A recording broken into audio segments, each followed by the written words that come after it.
Bismillahirrahmanirrahim. Assalamualaikum warahmatullahi wabarakatuh.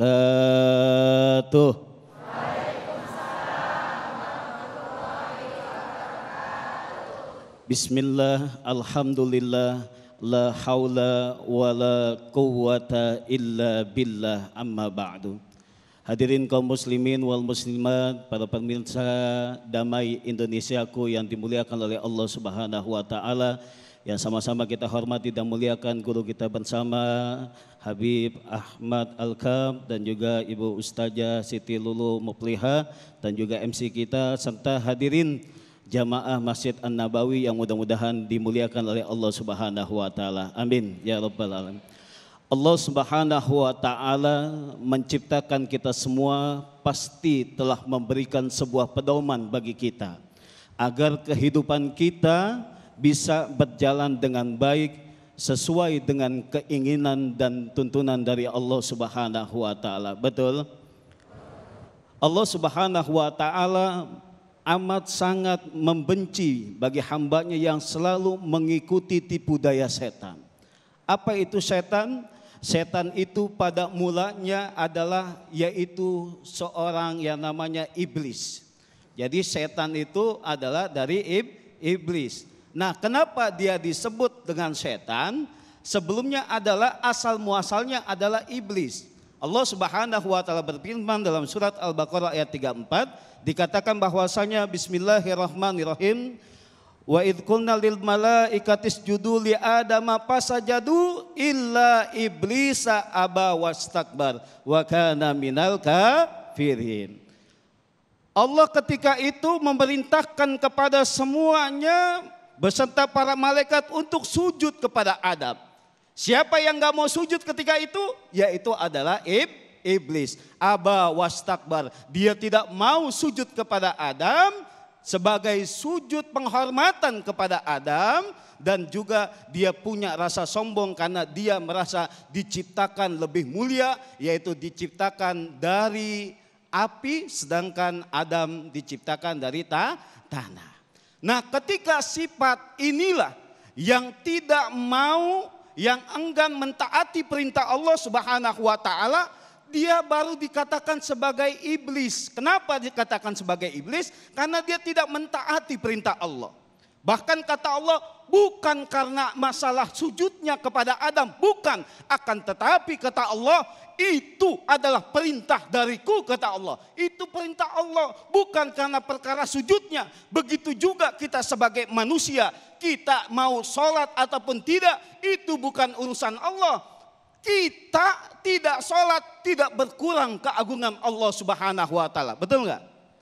Kita semuanya enggak sholat, enggak beribadah, tidak berkurang keagungan Allah Subhanahu wa taala. Kenapa? Karena ini adalah sholat itu merupakan kebutuhan kita semua di hadapan Allah Subhanahu wa taala. Tapi kita lihat siapa yang menyuruh kita ibadah.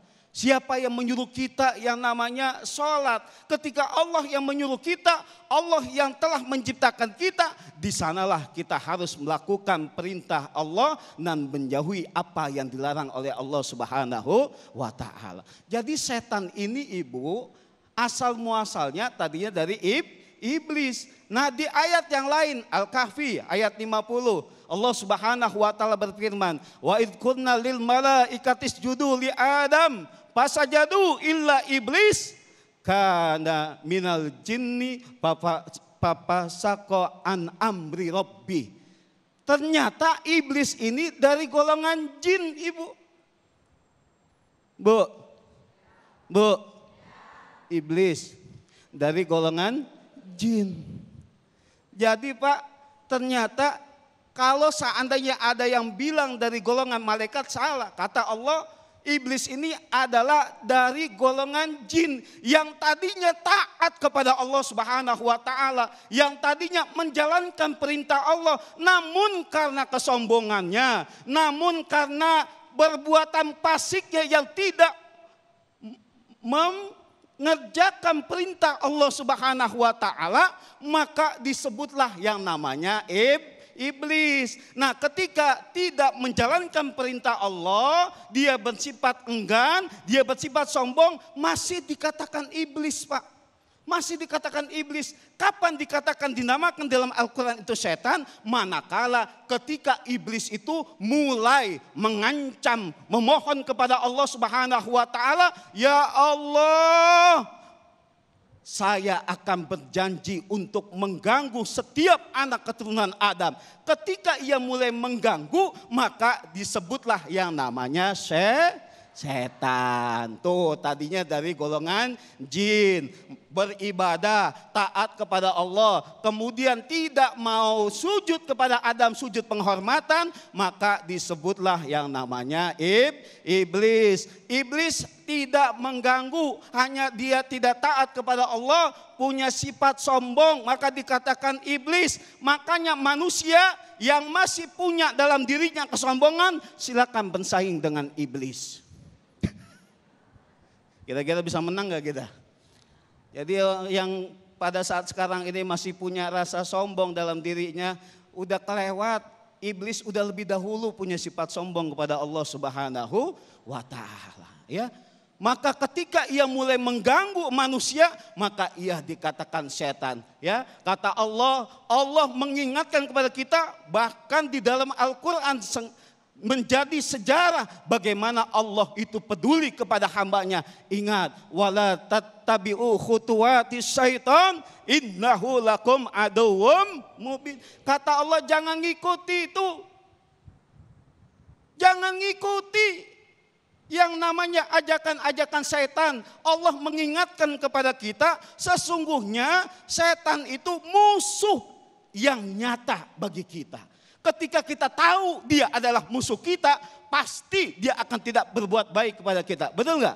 Kalau kita tahu dia adalah musuh kita harus waspada, Ibu. Ketika kita tahu dia adalah musuh kita harus berhati-hati. Allah begitu amat sangat sayang kepada kita, maka kita harus berhati-hati dengan tipu daya setan. Bahkan ketika kita ibadah pun, kita pun harus berlindung kepada Allah Subhanahu wa taala karena selalu yang namanya digoda oleh setan. Maka dengan mengucap a'udzubillahi minasyaitonir rajim, kita berlindung kepada Allah dari godaan-godaan setan. Ibu-ibu ketika ngaji juga sama, digoda sama setan, hati-hati. Ketika ngaji hilangkan gengsinya tuh, pakai gelang secukupnya, pakai cincin secukupnya. Kalau nanya tangannya biasa aja, jangan nanya Ustadz gitu ya. Nggak taunya gelang semua banyak, Masya Allah ya. Hati-hati, itu tipu daya setan. Mudah-mudahan kita diberikan perlindungan oleh Allah Subhanahu wa taala. Terima kasih.